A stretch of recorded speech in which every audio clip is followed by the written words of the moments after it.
नमस्कार, मैं डॉक्टर दीपा तलरेजा, मातृत्व फर्टिलिटी क्लिनिक जयपुर से। आज हम एक बहुत ही कॉमनली सुनी जाने वाली समस्या के बारे में डिस्कस करेंगे। यूटेराइन फाइब्रॉइड्स या फिर जिसे हम कह सकते हैं बच्चेदानी में गांठ। ये बहुत सारे पेशेंट्स जो कई बार डॉक्टर के पास जाते हैं, अपने गायनेकोलॉजिस्ट के पास विजिट करते हैं और कभी कभी सोनोग्राफी के दौरान या फिर कभी कभी कुछ परेशानी होती है तो चेकअप के दौरान उन्हें पता चलता है कि वो फाइब्रॉइड की समस्या से जूझ रहे हैं। अब ये फाइब्रॉइड्स क्या होते हैं? इन्हें नॉर्मल लैंग्वेज में हम बोलें तो बच्चेदानी की गांठ के रूप में हम कह सकते हैं। कभी कभी कुछ लोग इसे रसौली के रूप में भी जानते हैं। तो देखिए, फाइब्रॉइड्स मैंने जैसे कि कहा कि कॉमनली पाई जाने वाली समस्या, क्योंकि फाइब्रॉइड्स अगर हम बात करें तो बच्चेदानी के यानी कि यूट्रस के मोस्ट कॉमन बिनाइन ट्यूमर्स हैं। बिनाइन का मीनिंग है नॉन कैंसरस। जी हाँ, ये सबसे कॉमनली पाई जाने वाली गांठें हैं, बट ये नॉन कैंसरस होती हैं। परंतु ये इम्पॉर्टेंट इसीलिए है क्योंकि एक फ़ीमेल के रिप्रोडक्टिव लाइफ को ये कई तरह से उस पर असर डालती हैं।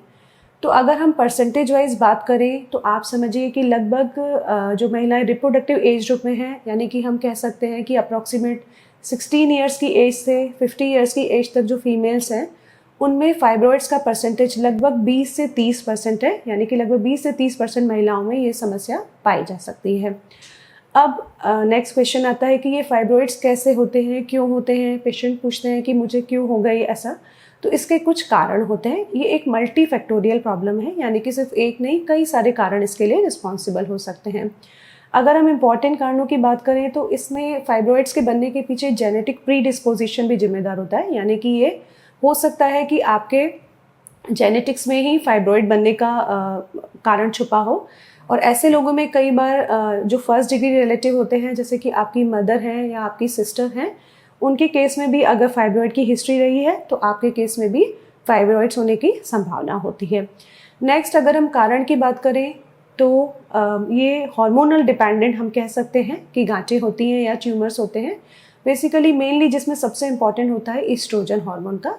तो इसीलिए ऐसी महिलाएं जिनमें ईस्ट्रोजन एक्सेस में पाया जाता है, कुछ रिस्क फैक्टर्स होते हैं, जैसे कि ऐसी महिलाएं जिनके पीरियड्स थोड़ा सा जल्दी स्टार्ट हो जाते हैं और मेनोपॉज का समय लेट आता है, यानी कि जो काफ़ी लंबे समय तक ईस्ट्रोजन एक्सपोजर से रहती हैं। ऐसी महिलाएं जिनकी इनफर्टिलिटी की समस्या है, जिनमें प्रेगनेंसी नहीं हुई है, उनमें लॉन्ग ईस्ट्रोजन एक्सपोजर रहता है।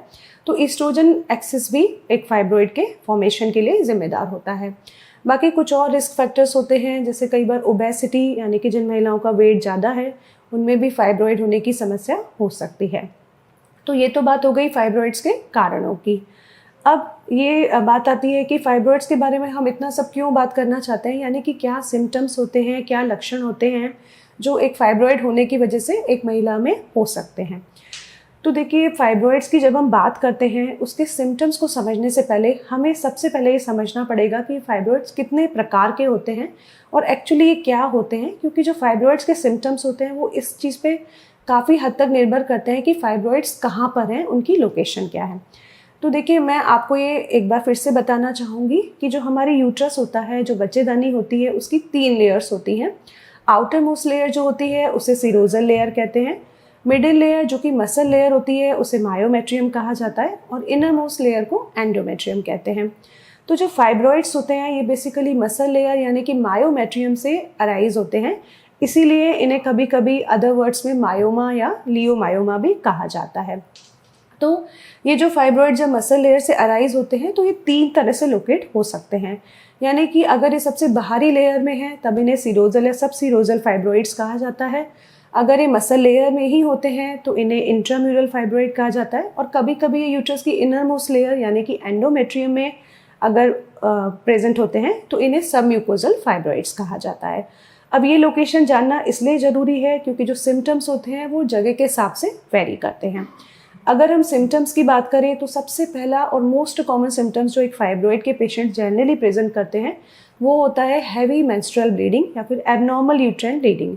ज़्यादातर महिलाएं हमारे पास जिनमें फाइब्रॉइड्स डायग्नोस होता है इस हिस्ट्री के साथ आती हैं कि जब भी उनके पीरियड्स आते हैं कई कई दिनों तक वो हैवी ब्लीडिंग उनको होती है। एक तो ब्लीडिंग हैवी होती है और बहुत लंबे समय तक के पीरियड्स चलते हैं, यानी कि मेनोरेजिया की कंप्लेंट के साथ रहती हैं। तो ये इसका सबसे मेन सिम्टम होता है और इसका रीज़न ये होता है कि जब किसी बच्चेदानी में फाइब्रॉइड्स बनते हैं तो वो उसकी वजह से जो बच्चेदानी का सरफेस एरिया है वो बहुत ज़्यादा हो जाता है। और जब ऐसी महिलाएं पीरियड्स के दौरान जब ये बच्चेदानी कॉन्ट्रैक्ट होती है, जब ये सिकुड़ती है, तब आकार में बड़ा होने की वजह से पीरियड्स का फ्लो भी ज़्यादा होता है। तो ये सबसे कॉमन प्रेजेंटेशन होता है। बाकी सिम्टम्स की अगर बात करें तो पेन, एब्डोमिनल पेन एक दूसरा सिम्टम होता है। अब ये पेन पीरियड्स के दौरान भी हो सकता है, जिसे हम डिस्मेनोरिया कहते हैं, और या फिर नॉर्मली कई बार ऐसी महिलाएं प्रेजेंट करती हैं कि उन्हें पेट के लोअर हिस्से में जो निचला भाग है उसमें पेन रहता है, कभी कभी बैक एक भी रहता है। इस तरह के सिम्टम्स के साथ ये महिलाएं प्रेजेंट करती हैं, क्योंकि ये जैसा कि मैंने बताया कि एक तो इस फाइब्रॉइड की वजह से बच्चेदानी का साइज़ बड़ा हो रहा है, और ट्यूमर की वजह से उन्हें डिस्कम्फर्ट, पेन, ये फीलिंग उनको पता चलती रहती है। और अगर सिम्टम्स की अगर हम बात करते हैं तो एक और भी मैं बताना चाहूँगी, कभी कभी कुछ केसेस में महिलाओं को कोई भी सिम्टम्स नहीं होते, यानी कि वो किसी रूटीन चेकअप के लिए गए हैं या फिर किसी और समस्या के लिए गए हैं, तो सोनोग्राफी के दौरान ये समस्या डायग्नोस होती है कि उन्हें फाइब्रॉइड की प्रॉब्लम है, परंतु उन्हें कोई सिम्टम नहीं है, तो इसे एसिम्टोमेटिक फाइब्रॉइड कहा जाता है, यानी कि कभी कभी फाइब्रॉइड्स कोई सिम्टम्स नहीं प्रेजेंट करते। अगर और सिम्टम्स की बात करें हम फाइब्रॉइड्स की, तो कभी कभी फाइब्रॉइड्स, स्पेशली जो फाइब्रॉइड यूट्रस की बाहरी लेयर यानी कि जो सबसीरोजल फाइब्रॉइड्स होते हैं, अगर वो आकार में बड़े हो जाते हैं तो वो प्रेशर सिम्टम्स क्रिएट करते हैं। अब ये प्रेशर सिम्टम्स क्या होते हैं, तो मैं आपको बताना चाहूँगी कि जो गर्भाशय होता है उसकी लोकेशन महिला की बॉडी में इस तरह से होती है कि उसके आगे की तरफ जो यूरिनरी ब्लैडर होता है, यानी कि पेशाब की थैली होती है, और पीछे की तरफ रेक्टम होता है। तो अगर फाइब्रॉइड बच्चेदानी की एंटीरियर वॉल पे है, यानी कि अगली वॉल पर है, तो उसके वजह से पेशाब की थैली पर या फिर जो पेशाब की नलियाँ होती हैं जिन्हें यूरेटर्स कहते हैं, उन पे प्रेशर पड़ सकता है।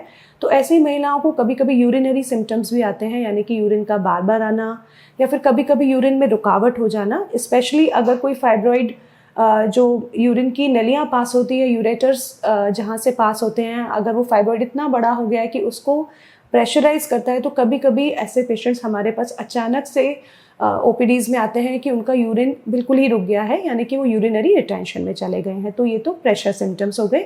इसी तरह से अगर फाइब्रॉइड पिछली वॉल पर है, पोस्टीरियर वॉल पर है, तो वो रेक्टम को प्रेशर डालते हैं, और ऐसे महिलाओं को मोशन पास करने में भी कई बार प्रॉब्लम आती है, उससे रिलेटेड सिम्टम्स होते हैं। तो ये तो नेक्स्ट सिम्टम हो गए, यानी कि प्रेशर सिम्टम्स। इसके अलावा फाइब्रॉइड की प्रेजेंस एक महिला की फर्टिलिटी को भी अफेक्ट करती है, यानी कि उनके कंसीव करने में भी प्रॉब्लम करती है, स्पेशली अगर ये फाइब्रॉइड इनर मोस्ट लेयर में है, जिन्हें कि सबम्यूकोजल फाइब्रॉइड कहते हैं। फाइब्रॉइड्स का फर्टिलिटी से क्या रिलेशन है, ये हम डिटेल में अपने अगले वीडियो में बात करेंगे। इसी तरह से अगर फाइब्रॉइड्स बच्चेदानी की इनर मोस्ट लेयर को प्रेशर डाल रहा है या फिर उसको ऑक्यूपाई कर रहा है, तो कभी कभी कुछ महिलाओं में ये मिसकैरेज का कारण भी बनता है। तो ये तो बात हो गई फाइब्रॉइड्स के सिम्टम्स की, कि ऐसे लोग किस तरह से प्रेजेंट करते हैं। अब ये बात आती है कि इसकी डायग्नोसिस कैसे होती है। तो देखिए, आज की एरा में जो अल्ट्रासोनोग्राफी है एक बहुत ही इम्पॉर्टेंट डायग्नोस्टिक मोडेलिटी है जो फाइब्रॉइड को डायग्नोस करती है। डेफिनेटली सबसे पहला जो डायग्नोस करने का मेथड होता है वो पेशेंट की क्लिनिकल हिस्ट्री होती है, उनका सिम्टोमेटिक प्रेजेंटेशन होता है, और कभी कभी बड़े फाइब्रॉइड्स एब्डोमिनली भी मास जो होता है, यानी कि एक लंप फील हो रहा है एब्डोमेन में, वो डॉक्टर को एग्जामिनेशन में पता चल जाता है। परंतु ये लंप फाइब्रॉइड ही है, ये डायग्नोसिस हमें सोनोग्राफी के माध्यम से कंफर्म होती है। तो सोनोग्राफी, स्पेशली जो 3D सोनोग्राफी है, वो बहुत ही अच्छी इन्वेस्टिगेशंस है। इसी के साथ साथ कभी कभी हमें MRI की भी ज़रूरत पड़ती है फाइब्रॉइड्स के लिए। तो बेसिकली ये दो मोडेलिटीज़ ऐसी हैं जो हमें एग्जैक्टली फाइब्रॉइड्स की नंबर क्या है, यानी कि कितने फाइब्रॉइड्स हैं, उनकी लोकेशन क्या है, वो बच्चेदानी की किस लेयर में है, वो आसपास के किसी स्ट्रक्चर को प्रभावित कर रही है कि नहीं, ये हमें डिटेल में उसकी इन्फॉर्मेशन हमें सोनोग्राफी के माध्यम से, या कभी कभी हमें MRI की नीड होती है, उसके माध्यम से बहुत ईजिली हमें डायग्नोस हो जाता है। तो अब यहाँ पर बात हो गई कि हमने सिम्टम्स देख लिए, उसको डायग्नोस कर लिया, अब हमें इसे ट्रीट कैसे करना है। तो देखिए, अगेन जब भी हम ट्रीटमेंट की बात करते हैं, हमें ये समझना पड़ेगा कि जिसका हम ट्रीटमेंट कर रहे हैं वो फीमेल की मेन सिम्टम्स क्या हैं, उनकी नीड्स क्या हैं, और उन्हें उनका फर्टिलिटी का एस्पेक्ट क्या है, यानी कि उनकी फैमिली कंप्लीट हो गई है या फिर वो एक यंग फीमेल है जो अभी अपना रिप्रोडक्टिव स्पैन पूरा नहीं कर पाए हैं, आगे बच्चा करने की इच्छा रखते हैं, तो इसके अकॉर्डिंग हमारा ट्रीटमेंट डिसाइड करते हैं। तो देखिए, अगर हम बात करते हैं ऐसे फाइब्रॉइड्स जो बच्चेदानी की आउटर मोस्ट लेयर में हैं और बहुत ही स्मॉल साइज़ में है, कोई भी प्रॉब्लम नहीं कर रहे हैं, पेशेंट टोटली एसिम्प्टोमेटिक हैं, या फिर अगर इनर लेयर में भी हैं, मायोमेट्रियम में भी हैं, मिडिल लेयर में हैं, परंतु कोई सिम्टम्स रिड्यूस नहीं कर रहे, तो इस तरह से फाइब्रॉइड्स को जनरली हम कोई ट्रीटमेंट नहीं देते हैं अगर महिला को उसकी वजह से कोई परेशानी नहीं है, एक्सीडेंटली ये सोनोग्राफी में डायग्नोज हुए हैं। परंतु ऐसे लोगों को हम ये सलाह देते हैं कि फाइब्रॉइड्स डेफिनेटली बहुत ही स्लो ग्रो करने वाले ट्यूमर होते हैं, परंतु फिर भी नेक्स्ट 8 से 10 महीने में या फिर 1 साल में उन्हें सोनोग्राफी रिपीट जरूर करना चाहिए, ये देखने के लिए कि फाइब्रॉइड का आकार बढ़ तो नहीं रहा है, ताकि वो आगे जाके कुछ समस्या तो नहीं करेंगे। ये तो बात हो गई उन लोगों की जिनको कोई सिम्टम्स नहीं है। अब अगर फाइब्रॉइड्स सिम्टम प्रोड्यूस कर रहे हैं, जैसा कि मैंने आपको बताया है, तो यहाँ पर हमें उन्हें मैनेज करने की ज़रूरत होती है। तो देखिए, फाइब्रॉइड्स का जो ट्रीटमेंट होता है वो 2 तरह से किया जाता है। एक तो होता है मेडिकल मैनेजमेंट और दूसरा होता है सर्जिकल मैनेजमेंट। तो अगर हम मेडिकल मैनेजमेंट की बात करते हैं तो यहाँ पर कुछ दवाइयाँ दी जाती हैं जो एक कॉमन मेडिसिन से लेके, जैसे कि ट्रानेक्सामिक एसिड हुआ या इस तरह की मेडिसिन जो फाइब्रॉइड से रिलेटेड जो हैवी ब्लीडिंग होता है, ये नॉन हार्मोनल मेडिसिन होती हैं, उसको कुछ हद तक कम करती हैं। परंतु अगर किसी महिला को बहुत परेशानी है, पीरियड्स बहुत हैवी आते हैं, बहुत पेनफुल है, तो कभी कभी हार्मोनल पिल्स का हमें यूज़ करना पड़ता है। मेडिकल मैनेजमेंट करने से पहले हमें ये बात बहुत अच्छे से समझनी पड़ेगी कि कोई भी दवाई फाइब्रॉइड्स को कम्प्लीटली डिज़ोल्व नहीं करती है।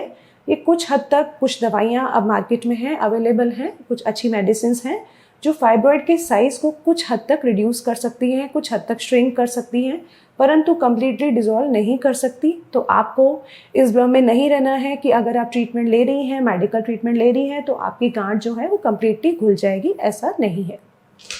तो अब बात आती है मेडिकल मैनेजमेंट की। तो मेडिकल मैनेजमेंट देखिए, जनरली उन महिलाओं को एडवाइस किया जाता है जैसे कि आप समझिए जिनका भी रिप्रोडक्टिव लाइफ अभी कंप्लीट नहीं हुई है, यानी कि अगर उन्हें फर्टिलिटी आगे वो कंसीव करना चाहती हैं, उनकी फैमिली कंप्लीट नहीं हुई है, ऐसी कंडीशन में हम उन्हें मेडिकल मैनेजमेंट की सलाह शुरुआत में देते हैं अगर वो मैनेजेबल कंडीशन है। परंतु इसके विपरीत अगर सेम ग्रुप की महिलाएं, यानी कि जो रिप्रोडक्शन करना चाहती हैं, आगे फैमिली प्लानिंग करना चाहती हैं, उनमें अगर फाइब्रॉइड की लोकेशन इस तरह की है जैसे कि वो यूट्रस की अंदरूनी परत में है, जो कि उनकी फर्टिलिटी को डिस्टर्ब कर सकती है, या फिर फाइब्रॉइड का आकार इतना बड़ा है कि वो बच्चेदानी की अंदर की लेयर को पुश कर रहा है, या फिर बच्चेदानी के उसने जो अंदर के स्पेस को कम कर दिया है, जिससे कि मिसकैरेज होने के चांसेस हो सकते हैं। तो अगर इस तरह के आकार के फाइब्रॉइड्स हैं तो हमें उसमें मेडिकली मैनेजमेंट नहीं करके उन्हें सर्जिकल मैनेजमेंट की सलाह दी जाती है। तो अगर हम मेडिकल मैनेजमेंट की बात करते हैं, कभी कभी मेडिकल मैनेजमेंट उन महिलाओं के भी कारगर होता है, क्योंकि देखिए फाइब्रॉइड्स में अगर ऐसी महिलाएं जो एक्सेसिव ब्लीडिंग से सफ़र कर रही हैं, कभी कभी ऐसी महिलाओं का हीमोग्लोबिन बहुत कम हो जाता है। ऐसी महिलाएं कई बार हमारे पास एनीमिया के साथ प्रेजेंट करती हैं। तो इसीलिए जब तक उन्हें हम उनके हीमोग्लोबिन को रिकवर करते हैं, उनको आयरन के इंजेक्शन्स या दवाइयों के द्वारा जब तक उनका हम हीमोग्लोबिन मेंटेन करते हैं, तब तक हमें ब्लीडिंग को कंट्रोल करना होता है, और उस समय भी हम टेम्परली भी मेडिकल मैनेजमेंट का यूज़ कर सकते हैं, ताकि अगर उन्हें फ्यूचर में सर्जरी की नीड है तो हम उन्हें तैयार कर सकें सर्जरी के लिए। तो मेडिकल मैनेजमेंट की अगर हम बात करते हैं तो कुछ हार्मोनल पिल्स होती हैं, जिसमें कि कंबाइंड कॉन्ट्रासेप्टिव पिल्स हो सकती हैं, प्रोजेस्टेरोन कंटेनिंग पिल्स होती हैं जो कि फाइब्रॉइड्स के लिए, जैसा कि मैंने बताया कि ईस्ट्रोजन डिपेंडेंट ट्यूमर है, तो प्रोजेस्टेरोन कंटेनिंग पिल्स उस ईस्ट्रोजन के लेवल को कम करती हैं और फाइब्रॉइड्स के सिम्टम्स को कम करने में हेल्प करती हैं। आजकल कुछ मेडिसिन्स हैं जैसे कि GnRH अगोनिस्ट, जो कि मेनली इंजेक्शंस के फॉर्म में आता है, और अभी रिसेंटली GnRH एंटागोनिस्ट के जो हैं उसमें टैबलेट के फॉर्म में भी मेडिसिन आई हैं। ये मेडिसिन बेसिकली जब भी हम पेशेंट को देते हैं तो उन्हें ये बहुत क्लियर करना पड़ेगा कि ये मेडिसिन 15 या 20 दिन में लेने से अगर वो ये सोचे कि हमारी समस्या का समाधान होगा, ऐसे नहीं होगा। कम से कम ये मेडिसिन हमें 3 से 6 महीने तक देनी पड़ती है, और कभी कभी अगर ज़्यादा परेशानी होती है तो 1 साल तक भी ये मेडिसिन महिला को यूज़ करनी पड़ती है। तो इस तरह से मेडिकल मैनेजमेंट फाइब्रॉइड्स का किया जा सकता है। अब अगर हम बात करते हैं सर्जिकल मैनेजमेंट की, तो सर्जिकल मैनेजमेंट डिसाइड करने के लिए देखिए हमें सबसे इम्पॉर्टेंट जो फैक्टर होता है कि हमें क्या करना है।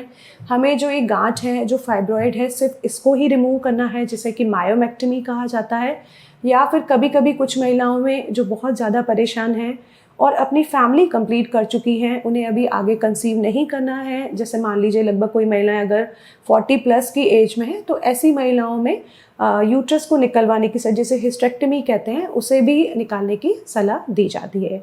तो ये 2 तरह से हम सर्जिकल ऑप्शन ऑप्ट कर सकते हैं, यानी कि सिर्फ फाइब्रॉइड को निकाला जाए, सिर्फ मायोमेक्टमी की जाए। ऐसी महिलाओं में स्पेशली जो कि यंग हैं, जिनकी अभी एज बहुत ज़्यादा नहीं है, जिन्हें आगे कंसीव करने की इच्छा रखती हैं, उनमें हमें फाइब्रॉइड की सर्जरी ही करनी है, यानी कि सिर्फ फाइब्रॉइड को ही रिमूव करना है। और दूसरा ऑप्शन है ऐसी महिलाएं जो फैमिली कंप्लीट कर चुकी हैं, उनमें हम कंप्लीट यूट्राइन यूट्रस को रिमूव करने का ऑपरेशन, जिसे हिस्टेक्टमी कहते हैं, उसे हम उनकी सलाह देते हैं, ताकि आगे फिर से उन्हें इस समस्या को जूझना ना पड़े। और ऐसी महिलाएं जो लगभग मेनोपॉज के पास पहुंच चुकी हैं, यानी कि आप समझ लीजिए जिनकी एज करीब करीब 46-47 हो चुकी है, जिनका 1-2 साल में मेनोपॉज अचीव होने ही वाला है, ऐसी महिलाओं में अगर फाइब्रॉइड्स की वजह से सिम्टम्स आते हैं तो हम कई बार कोशिश करते हैं कि अगर ये मेडिकली मैनेज हो जाता है, क्योंकि जो फाइब्रॉइड्स हैं ईस्ट्रोजन्स के हार्मोन से इनकी ग्रोथ बढ़ती है, और मेनोपॉज के बाद जैसे ही ईस्ट्रोजन बॉडी में कम हो जाता है, बॉडी में ईस्ट्रोजन नहीं रहता है, तब ये फाइब्रॉइड अपने आप ही साइज में श्रिंक हो जाते हैं। तो कभी कभी इस तरह की महिलाओं को हम सर्जिकल ऑप्शन ना देके कुछ समय के लिए मेडिकल मैनेजमेंट करते हैं, ताकि मेनोपॉज अचीव होने के बाद वो सर्जरी से बच जाए। तो फ्रेंड्स, इस वीडियो में आपने फाइब्रॉइड्स क्या हैं, उनके सिम्टम्स क्या हैं, कैसे ट्रीट करना है, इसके बारे में मैंने आपको डिटेल में बताया है। आई होप जो एक बहुत ही कॉमनली महिलाओं को एनकाउंटर होने वाली समस्या, बच्चेदानी में गांठ क्या है, क्या होता है, कैसे बनती है, इसका आपको आंसर मिला हो। अगर इससे संबंधित आपके मन में कोई और क्वेरीज हो तो आप हमारे चैनल के माध्यम से पूछ सकते हैं, और हमारे चैनल को सब्सक्राइब करना नहीं भूलिए, क्योंकि ऐसे और वीडियो से हमें आपको और भी इन्फॉर्मेशन देने वाले हैं। Thank you.